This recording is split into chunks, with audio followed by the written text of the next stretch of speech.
Padre Bueno, Alcibiades. saludos a la formación de laico con carisma vicentino y a todos los que de alguna manera se conectarán con nosotros a través de este programa que se llama Profundizando la palabra de Dios. Y que es un programa que dirige un proceso de formación que se llama Formación de Laicos con Carisma Vicentino, que brota del corazón de la Congregación de la Misión y de todos los que tenemos la espiritualidad de San Vicente en Panamá. Aquí a su servidor, el Padre Alcibiades Guerra, les saluda. Buenos días a todos, bendiciones. Les saluda Brenda Miranda. De igual manera, Heiner Staff. Y aquí estoy yo, la coordinadora de la formación de laicos, Marjorie Chacón. Marjorie Chacón, el centro y corazón Ay, de este mío. programa. Que Aquí el centro es el padre.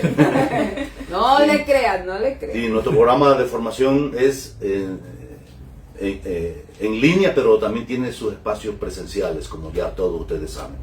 Y la parte que tiene que ver en línea, este año, nuestra coordinación ha decidido presentarnos un estudio o caminar en un estudio del Evangelio de San Mateo.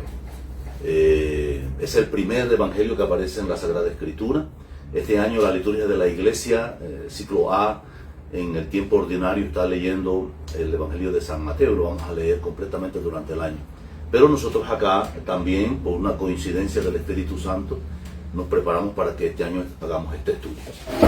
Vamos a pedirle a nuestra hermana Brenda que nos inicie con una introducción a este estudio que hemos preparado. Una hora. Bueno, creo que pequeñita, primero sí. una oración, ¿verdad? Para entrar Sí. en la presencia de nuestro Señor Jesucristo. En nombre del Padre, del Hijo y del Espíritu Santo. Amén. Señor, te damos gracias por un día más de vida, por tu amor, por tu bondad, por tu infinita misericordia para con nosotros. Bendícenos, Padre, bendice a aquellas personas que están escuchando este programa, que sea de bendición para ellos, que les llegue la sabiduría, el discernimiento para entender correctamente el programa del día hoy. Y bueno, que el Señor nos ilumine a través de este programa. Amén. Amén. Bueno, como decía el Padre, vamos a iniciar con San Mateo. Nuestra guía, para los que están en la formación, está titulada Dios ha cumplido su palabra. Entonces, el día de hoy iniciamos esta serie, como decía el Padre, muy especial de ver de cerca el Evangelio de San Mateo. Y trataremos de ir analizando esos versículos que más llaman la atención para descubrir esa riqueza que el Evangelio tiene para nosotros. Recordemos también que incluso cuando leemos el Evangelio, más técnicos, no pasa nada. Incluso cuando leemos el Evangelio, algunas veces puede ser que leemos, hacemos una lectura el día de hoy y nos habla de cierta manera, pero puede ser que más tarde leemos el mismo versículo y nos habla de distintas maneras. Es ahí donde tenemos que ponernos en la presencia de nuestro Señor para ver qué nos dice. Entonces, antes de comenzar, debemos recordar un detallito fundamental de acuerdo al Evangelio, que la palabra evangelio significa literalmente buena noticia, y para los cristianos la buena noticia no es solamente un mensaje o es una persona, nuestro Señor Jesucristo. Entonces el evangelio es el anuncio de que Dios entró a la historia humana para salvarnos, y durante los próximos programas también iremos recorriendo ese mensaje del Evangelio de San Mateo con calma, degustándolo poco a poco, entrándonos en él. Entonces hay que tener claro ciertos detallitos como qué quiso decir el evangelista. Siempre que leemos un versículo hay que tener eso en cuenta, tener en cuenta a quién, el contexto histórico, a quién le estaba escribiendo en su momento el evangelio y qué significa hoy para nosotros esa lectura, qué nos dice esa lectura a nosotros.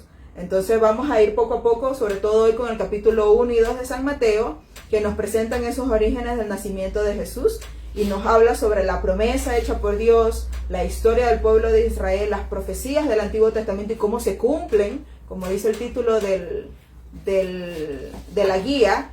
Y por eso San Mateo todo lo hacía en una idea central de que Jesús era el Mesías, ese era el Mesías prometido, ese de que hablaba el Antiguo Testamento, y es ese rey que viene a salvarnos, ¿verdad, Reina? Sí, es claro. Así que de esta manera vamos a compartir y a darle seguimiento a este evangelio porque Cristo es la parte medular y central. Y que, como decía Brenda, no hay que perder de vista a quién le escribía Mateo. Y los estudiosos saben, dicen, que Mateo escribía para cristianos que venían del mundo judío. ¿Ven? O sea, ellos conocían la historia de Israel, distinto de Marcos, por ejemplo, o Lucas, que están pensando en un grupo más heterogéneo, que está pensando en los judíos. Por eso, como Heiner nos va a explicar ahorita, los primeros versículos del Evangelio, capítulo 1, está hablando de una genealogía que conecta con Abraham, precisamente porque Abraham es el padre de la fe para los judíos. Exactamente, y el Evangelio de Mateo en el capítulo 1, como el libro mismo lo testifica y lo dice, en capítulo 1, versículo 1, documento de los orígenes de Jesucristo. O sea, habla hijo de Abraham e hijo de David. O sea, el fundamento de todo esto es que Cristo es el Mesías y él mismo ha recibido la promesa. Y la promesa se da en el Antiguo Testamento en Génesis capítulo 15, ya se llama Abraham, se hace una negociación con él. En el capítulo 16 nace Isaac y en el capítulo 17 entonces se le habla sobre la descendencia y se le cambia el nombre a Abraham. Entonces es el Mesías esperado por el pueblo de Israel, es el linaje que se cumple en la promesa del Mesías y sobre todo Cristo es el fundamento y le da identidad al Antiguo Testamento. Primero, porque es el Mesías, el profeta. Tiene que ser descendiente del rey David. Aparte de eso, tiene que tener un linaje real. Otro es el Mesías y segundo es el Salvador universal. Él ha recibido la promesa, como lo dice Génesis capítulo 15, se le da una promesa y esta promesa que hace el segundo libro de Samuel, capítulo 7, versículo 1 al 16, ya en el versículo 13 se dice clarito, él me va a edificar una casa, él me va a edificar una casa, o sea, le está pidiendo edificar una casa, que esa casa más adelante va a ser la iglesia en el Nuevo Testamento, pero acá sería el templo de Jerusalén, y en el versículo 16, pues ya se lo va a pedir infinitamente. Incluso el segundo libro de Reyes, el capítulo 9, versículo 3, dice, ahí estarán mis ojos y mi corazón. Aparte de eso, esa promesa tiene que cumplirse y se va a cumplir sobre todo en el rey David. Incluso el rey David en el segundo libro de Samuel, capítulo 15, versículo 30, ahora que estamos en Cuaresma, dice que él subió también al monte de los olivos, subió con una túnica descalzo, la misma forma y la manera como también Jesús sube al monte de los olivos. Aparte de eso, van a haber 4 o 5 mujeres que las va a presentar aquí. La primera es Tamar. Tamar es una prostituta, se casa con él, se casa con Omán, pero ¿qué sucede? Estos 2 hombres mueren, Judá es el suegro, pero Judá tiene miedo de que Sela también, su tercer hijo, muera. Entonces, este hombre en un momento se emborracha y ella se mete con el suegro Judá y de ahí nace toda una descendencia donde va a venir el reinado de David y también el linaje de Jesús. Después viene Rahab, que es una mujer también viuda. Esta mujer recibe los espías por parte de Josué y esta mujer se casa con Salmón. Salmón se casa con esta mujer y tiene a Boz. Boz es el padre de Obed. Entonces esta mujer, Rahab, viene siendo la tatarabuela de David. ¿Me explico? Viene siendo la tatarabuela de David. Entonces ya viene el linaje presentándose de esa manera. Después tenemos a Ruth. Ruth es una moabita, no es israelita, pero sin embargo también queda viuda y esta mujer quiere tener una alianza y una fidelidad a la suegra, que es Noemí. Entonces Ruth, ¿quién viene siendo Ruth? La bisabuela de David. La bisabuela de David. O sea, ya tenemos la tatarabuela y tenemos la bisabuela de David. ¿Por qué? Porque esta mujer decide no casarse, pero al final se une entonces con Boz, ¿no? Y de ahí entonces va a nacer entonces lo que es la descendencia de David. Y esta mujer va a tener a Isaí, que se llama Jesé, y Jesé viene siendo el bisabuelo de David. De último viene entonces Betsabé. Betsabé, ya sabemos la historia, que es la mujer que está casada con Urías, pero sin embargo David la ve muy bonita en el jardín, peca porque estaba casada. Ese es el pecado porque entra, porque el rey David podía estar con muchas mujeres siempre y cuando fueran vírgenes, pero el pecado entró aquí porque esta mujer estaba casada y manda a Urías al frente, pues lo matan, y él pues después con ella tiene cinco hijos. El primero muere y el segundo nace, es Salomón, también el linaje descendiente de David, y va a seguir de aquí en adelante pues. Y por último viene la mujer que no pertenece al Antiguo Testamento, que es María, ya donde entra la promesa, entra la gracia, entra el linaje, y pues María nos regala pues realmente a Jesús, y la promesa se encarna, se hace presente en nosotros como el Salvador del mundo. Esa es parte de la historia. Entonces algo que podemos rescatar es que las personas pueden decir, pero ¿qué tiene que ver o cómo me identifico o qué puedo pensar acerca de esa historia de Tamar, de Rahab, de Ruth, del esposo de Urías? ¿Eso qué tiene que ver conmigo o cómo yo asocio todo eso conmigo? A pesar de que todas ellas tuvieron una vida complicada o tuvieron dificultades durante su vida, lo que podemos rescatar, o lo más bonito de ello, es que Dios se hizo presente en la vida de ellas. Y al final Dios estuvo ahí para salvarlo. Entonces podemos rescatar que sí, fueron personas humanas que pecaron, tuvieron errores y demás, pero el Señor estuvo ahí con ellas acompañándonos y al final la salva de X o Y manera, ¿verdad, Padre? La historia de salvación es la historia humana, de gente real, con sus complicaciones y eso sí, elecciones de Dios, porque todas estas mujeres estaban al margen del proceso, incluyendo la Virgen María. Estaban al margen del proceso, pero Dios las incluye a ellas, como recordándonos a nosotros los excluidos de la sociedad. Para nosotros creemos en realidad Dios los va metiendo en este proceso, y estas 5 mujeres son fuertes en ese sentido. Y después entonces entra en el ruedo José, que es precisamente el que va a hacer la adopción de Jesús, Padre. Entonces cuéntenos un poco Jesús, sobre eso. Porque estrictamente Jesús no es del linaje de David, estrictamente, de sangre. Porque él es el Hijo de Dios. Pero entra en el proceso también por la adopción de José. José es el que trae el linaje del rey David. Y él adopta a Jesús como su hijo. Entonces Jesús pasa a ser el rey David. Para Dios, el proceso no es solamente porque los derechos no son solamente porque yo los heredé por sangre, sino porque Dios nos adopta a nosotros. En ese sentido, todos nosotros somos hijos adoptivos. Exacto. ¿Ven? Y por el bautizo. El bautizo es que nos hace hijos de Dios y hermanos de Jesús. Y hermanos de En Jesús. la segunda guía vamos a profundizar en eso, pero el bautismo es el que nos hace entrar a ser hijos de Dios y hermanos de Jesucristo. Correcto. Padre, yo le quería preguntar algo antes de pasar a ese capítulo ahí. Fíjense que el versículo 2 dice que ahí están los hermanos. En el versículo 2, Abraham fue padre de Isaac y de Jacob. Jacob fue padre de Judá y de sus hermanos. El versículo 11 dice, Salomón fue padre de Roboam, que fue padre de Abía. Luego vienen los reyes Asa, y Josías fue padre de Jeconía y de sus hermanos. Pero en el versículo 16 dice,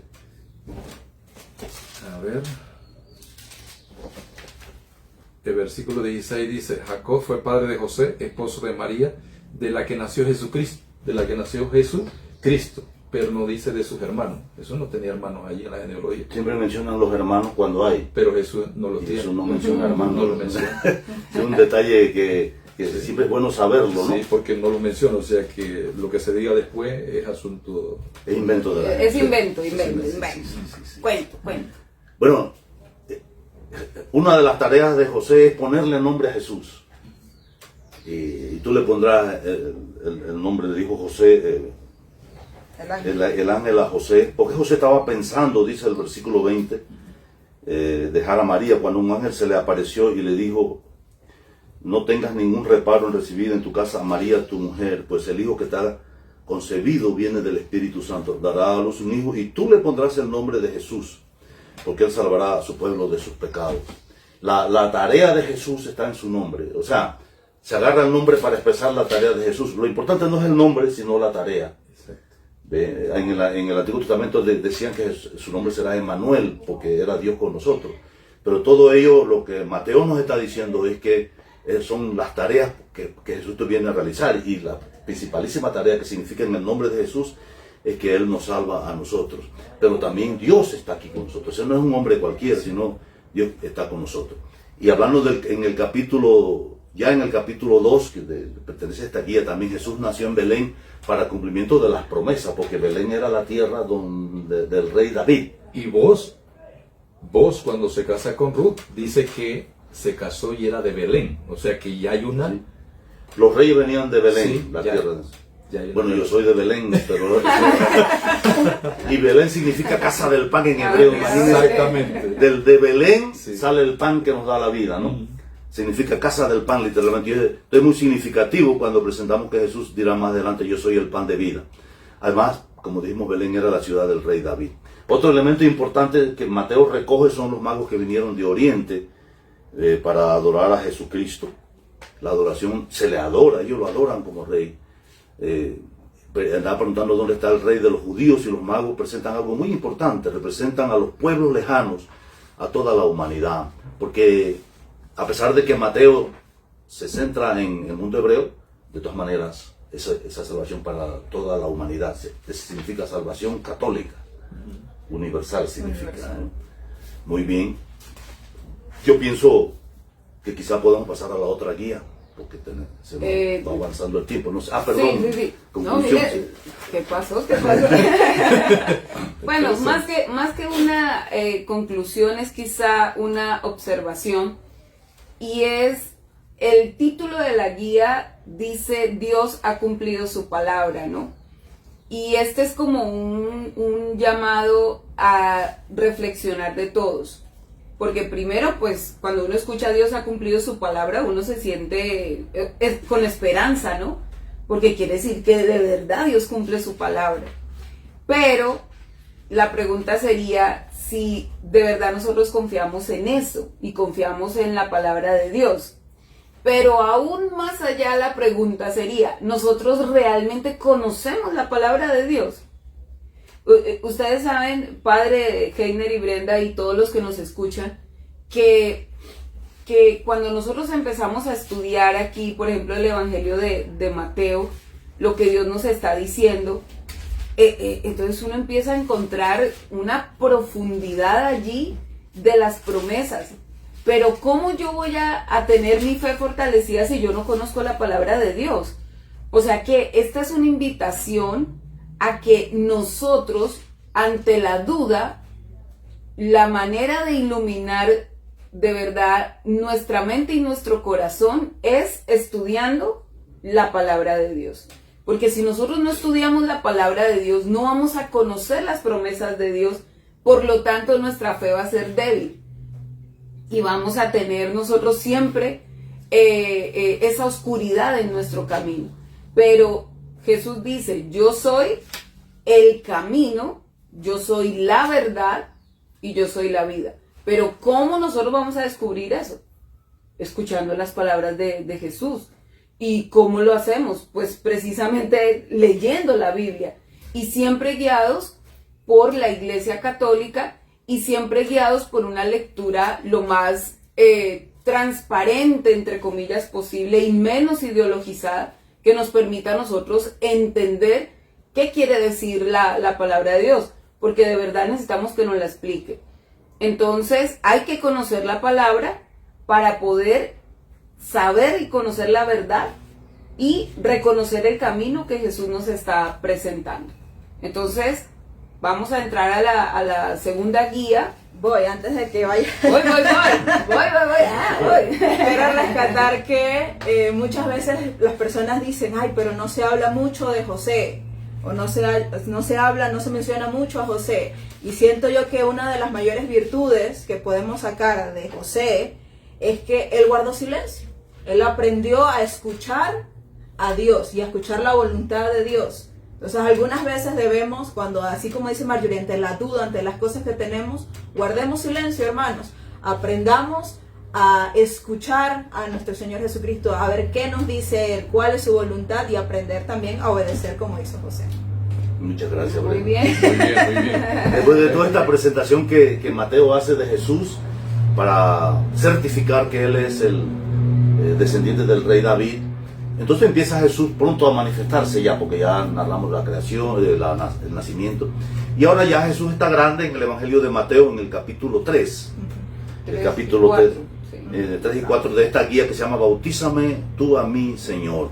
Y es porque se narra ahí el bautismo que Jesús recibe, que nosotros queremos siempre enfatizar, que es distinto del bautismo cristiano. Lo que Juan le regala a Jesucristo es el bautismo que él predicaba, pero un bautismo de agua, pero Jesús bautiza con el Espíritu Santo. Por eso la guía tiene como título Bautízame tú a mí, Señor.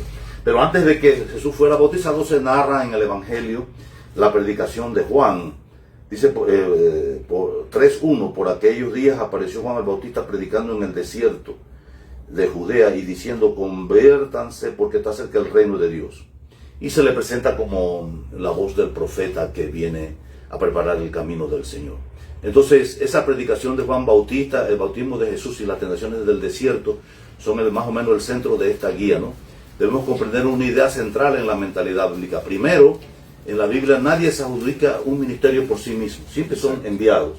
Entonces, incluso Jesús en el bautismo es reconocido por Juan, por el Padre, este es mi Hijo, y por el Espíritu Santo que desciende sobre él en forma de paloma. Así que todos esos pseudo apóstoles y predicadores que se envían a sí mismos están falsos profetas en un acto de absoluto egoísmo y al margen completamente de la salvación. Porque yo no estoy aquí porque yo decidí como sacerdote, sino que yo fui enviado para esa tarea, ¿no? Todos deben ser ungidos y enviados, como sucedió con Jesús. Por eso veremos que en el bautismo de Jesús aparece un triple testimonio que confirma que confirma su misión. El capítulo 3 presenta a Juan Bautista, como ya dijimos, en el desierto. No es casual que Juan Bautista comience su misión en ese lugar, pues el desierto es un lugar de preparación, como ya vimos en el Antiguo Testamento. El pueblo estuvo 40 días en el desierto. Y ahora el nuevo comienzo, el nuevo camino de la libertad también inicia desde una experiencia en el desierto, de Juan Bautista y de Jesucristo un poquito después con sus tentaciones. Porque Juan Bautista invitaba a la conversión, ¿no? A ser diferentes, a cambiar la vida. Pero ahora llega Jesús, ¿no? Que está buscando una mayor perfección, ¿no? Correcto. Entonces, Sí. Heine. Sí, Juan Bautista es el precursor, es el que viene a dar a conocer, a preparar el camino. Mateo capítulo 3, verso 2, ahí va a decir clarito, versículo 2, este es su mensaje, renuncian a su mal camino. O sea, lo principal aquí es la conversión del corazón para preparar el verdadero camino, ser sellados, amados por el Padre. El versículo 3 es Juan quien se refería al profeta. Todos cuando decía esa voz que grita en el desierto. Esa es la misión nuestra: gritar, pregonar, anunciar el Evangelio, presentarlo aquí en la formación de laico con carisma vicentino. Y el versículo 4, además Juan Bautista vestía muy humildemente, con pelo de camello, comía miel silvestre. Lo que nos quiere decir es que Juan estaba alejado de todo lo que era, De todo lo mundano. de todas las riquezas. Lo principal era pertenecer y estar fijo en la mirada de Dios. Ahora, Juan Bautista predicaba un bautismo de conversión, pero usted que está allá en la casa escuchándonos, él bautizaba con agua. Pero recuerde que Marcos 1, versículo 8 va a decir, Jesús lo hacía en el Espíritu Santo. Y Mateo 3, versículo 15 al 16 lo va a decir clarito. Jesús, cuando salió del agua, vino el Espíritu en forma de paloma y lo confirmó. No, este es mi Hijo, mi amado, en quien yo me complazco. Así que ese es el bautismo que realiza la Iglesia Católica para darle sentido y sobre todo darle valor a la promesa del Antiguo Testamento. Padre. Sí. Ahí surge una pregunta siempre importante, porque los hermanos separados dicen que no se puede bautizar a un niño porque no tiene pecado, como si el bautismo fuera solamente para perdonar pecados. Sí. Pero como dijimos hace rato, el bautismo es para hacernos hijos de Dios, para hacernos hermanos de Jesús, para hacernos miembros de su pueblo, miembros de su iglesia. Entonces, Juan Bautista no podía dar eso. Es Jesús el que puede dar eso. Y Jesús va allá porque Juan no lo quería bautizar. Tú eres el que tienes que bautizarme a mí, porque Juan sabía que lo de él no tenía sentido frente a Jesús. Pero Jesús tenía que dar un signo. Está empezando algo nuevo y todo empieza con Juan Bautista. ¿Ve? Que abre espacio para que Jesucristo... Recuerdo la lectura del domingo de Juan, capítulo 9, del verso 2, donde se hace la pregunta a los discípulos: ¿y quién ha pecado para que este ciego de nacimiento esté así? Ajá. Para que se haga la voluntad. Para que se haga la voluntad de Dios. O sea, el hecho es el bautismo, es quien perdona nuestro pecado original y nos hace entrar a la gracia de Dios. Y después viene las tentaciones en el desierto, ¿no? Y esto es fundamental, porque se habla de 3 tentaciones y es importante, digamos, también reconocerlo aquí, ¿no? Eso fue después del bautizo, ¿no? Entonces, esas 3 tentaciones, ¿cuáles fueron, Heiner? Ok, la primera tentación es en Mateo 4, versículo 2. Mire usted, el Espíritu Santo lo lleva al desierto. Y la primera tentación es: convierte estas piedras en pan. Hay que saber de escritura, por eso alimentarnos de la palabra, porque el enemigo va a utilizar la misma palabra para poder cambiar nuestros pensamientos, nuestra manera de ver con el corazón y los ojos a Dios. Convierte estas piedras en pan. Pero Jesús le responde con la misma escritura. Dice la escritura: no solamente vive de pan el hombre, ¿no? Y hay que tener cuidado, porque hay muchos católicos que se cambian cuando le ofrecen un poquito de comida, y sobre todo cuando están enfermos y llegan otras protestantes, otros hermanos, y le ofrecen tantas cosas y la gente se va. Cuidado, porque es la primera tentación. El pecado siempre busca tu fragilidad para poder cambiarte de dirección. Y cuando estás en necesidad, ¿no? Cuando tienes una necesidad, como tú dices, puede ser física, exacto, puede ser emocional, o una necesidad material. Ahí entra el cachudo, ¿ves? Porque Jesús sintió hambre, se sentía frágil. Ahí llega la tentación. Y nos ofrece convertir todo en lo que yo quiero, pero eso es pura mentira. Sí. Bueno, la segunda tentación. Ok, la segunda tentación dice que el diablo, Satanás, lleva a Jesús a un monte bien alto y le ofrece muchas cosas. Tírate de aquí y los ángeles pues te tomarán de la mano y no te dejarán caer. ¿Y qué es la respuesta que le va a decir Jesús? Suspenso. Suspenso. ¿Cuál es la respuesta también que le va a decir? También está escrito: no tentarás al Señor tu Dios. No tentarás al Señor tu Dios. Y mire cómo lo reta. Era para que usted lo respondiera. No tentarás al Señor tu Dios. O sea, se le está diciendo: yo soy tu Dios. No tentarás al Señor tu Dios. O sea, reconóceme que yo soy tu Señor. Eso fue una bofetada. Heiner lo mencionó hace rato, que el problema principal es la lectura correcta de la palabra de Dios. Porque hasta el demonio está citando la Biblia, imagínense eso, para enredar al propio Jesús, intentando enredarlo. No nos va a venir a enredar a nosotros con tonterías, lecturas incorrectas, ¿no? Por eso es que es importante hacer lo que estamos haciendo nosotros, conocer más la palabra de Dios. Por el tema de la manipulación. Exacto. Siempre van a haber personas que nos quieran manipular. Exacto. Y especialmente en nuestra fe. Entonces usted pregúntese por qué una persona que le dice no sigan ese programa de formación, ¿para qué estudia la Biblia? Venga mejor aquí solo a la misa y ya. Pregúntese por qué no quieren que usted estudie la palabra de Dios. Hay algo raro ahí, ¿no? Porque la palabra de Dios libera, es lo más importante. Libera nuestro corazón. Sí, hay personas que agarran los versículos como de manera aislada, sin el contexto, sin ver el trasfondo, sin ver la historia, que en realidad estaba los evangelistas, por ejemplo en este caso, intentando decirnos con ese texto, con ese capítulo, ese versículo, sino que muchas veces agarran, como dice Marjorie, para manipular versículos aislados, pedacitos nada más, para conveniencia propia. ¿Y la tercera en el versículo 8 de Mateo 4 dice que lo llevó también a un lugar muy alto. Mire que todos los lugares son altos, principalmente alcanzar donde Jesús oraba, pero llegó allá y le mostró toda la riqueza del mundo. Y al final, ¿qué le dijo? Si tú te arrodillas y me adoras. ¿Cuál fue la respuesta de Jesús? Te arrodillas y adoras lo que el mundo te ofrece y dejamos a Jesús. Hay que adorar solo al Señor. Hay que adorar y seguirle solamente al Señor, a Dios. Y esto es lo que hacía Juan el Bautista. Lo reconoció y se dio cuenta. Quiero rescatar algo de esta parte de las tentaciones, que muy curioso nos presentan las tentaciones y el desierto luego del bautismo de Jesús. Él se fue a orar y demoró tantos días en el desierto. El detalle está en que muchas veces muchas personas piensan que con el bautismo yo me llamo cristiano y se me solucionó la vida. No, hermanos, recordemos que el camino del cristiano es duro, es difícil, es más, es cuando más, como dice Marjorie, el cachudo nos viene por ahí a tentar, a provocarnos, a hacernos alejarnos de Dios. Pero ahí es donde debemos mantenernos firmes en la fe. Sí, y ya después de las tentaciones, ya para cerrar, entonces inició Jesús la misión, ¿no? Jesús comienza su ministerio, ¿no, Padre? Claro, y lo comienza después de haber sido acreditado, enviado, o más bien haber mostrado su acreditación, porque ya él la traía, ¿no? Entonces a él se va en el capítulo 4, ya en el verso 11, cuando oyó Jesús que Juan estaba en la cárcel, se retiró a Galilea, dejó Nazaret y se fue a vivir a Cafarnaúm. Como diciendo, no es posible que esto siga así, no se puede quedar con Juan. Entonces él empata con Juan el camino.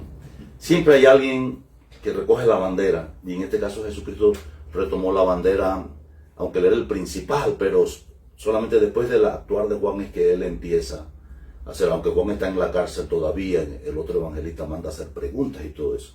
Pero Jesús empieza a enseñar en las sinagogas, proclamando la buena nueva del reino, sanando a los enfermos, y la gente empieza a reconocer que él es el Salvador prometido, que es lo que a Mateo le interesa. Y multitudes empiezan a seguirlo, y esto confirma que el pueblo percibe ya la presencia de Dios actuando en medio de ellos, porque la expectativa estaba de que el Mesías venía, pero no sabían quién era. Entonces empezaron a pensar, ¿será este o no será? ¿No? Y así empieza la ebullición desde la mirada de Mateo para la construcción del reino de Dios. Entonces, para cerrar estos dos primeros capítulos de este estudio de Profundizando la Palabra de Dios, volvemos de nuevo a comparar el título de la segunda guía, ¿no? Bautízame tú a mí, Señor, ¿no? Entonces, nos dice primero que nosotros debemos estar dispuestos a cumplir la voluntad de Dios. O sea, la humildad de como dice el Padre, nosotros debemos ser enviados por Cristo. Y ese envío empieza desde el bautismo, ¿no? Y en el bautismo entramos a pertenecer a la iglesia verdadera, que es la iglesia de Cristo. No se dejen engañar de otras inventos ahí, es la iglesia católica. Y como yo les decía a mi grupo de estudiantes en estas dos primeras días, especialmente en esta segunda, fíjense usted, cuando nosotros estamos en el bautismo, se enciende una luz, ¿no es cierto? Se enciende una vela. Y esa vela que se enciende, ese cirio, inicialmente está acompañada de padres y padrinos, ¿no? Cuando uno está pequeño, que lo van a acompañar a uno en ese caminar. Pero esa luz, como acaba de decir el Padre, esa bandera, va a ser pasada a otros. Porque en nuestro camino de fe hay muchas personas que nos van a acompañar y nos van a seguir iluminando ese camino. Pero Padre, Brenda, Heiner y todos allá, llega un punto en que ya usted tiene compañía, pero usted también se vuelve luz para otros. Y ahí es donde nosotros, de verdad, la pregunta sería si nosotros estamos cumpliendo esa misión que recibimos en el bautismo. Y es también iluminar la fe de otros, con nuestro testimonio, con nuestro amor a la palabra, a la iglesia, pero obviamente también ayudando a fortalecer la fe de otras personas. Y no siendo oscuridad, ¿no? Que pues confiamos en Dios, que no nos convirtamos nunca en oscuridad o en escándalo para los demás. Entonces, llevemos la luz de la palabra y la luz del evangelio a los demás. Y pues muchas gracias. Vamos a cerrar y finalizar este programa que se llama Profundizando la Palabra de Dios. de la formación de Laicos laicos con Carisma Vicentino. Los queremos mucho, cuídense mucho y acompáñenos en el próximo programa, por favor. Voy a pararme para despedirnos. Despídanse, niños. Adiós. Hasta la próxima. Gracias. Chao.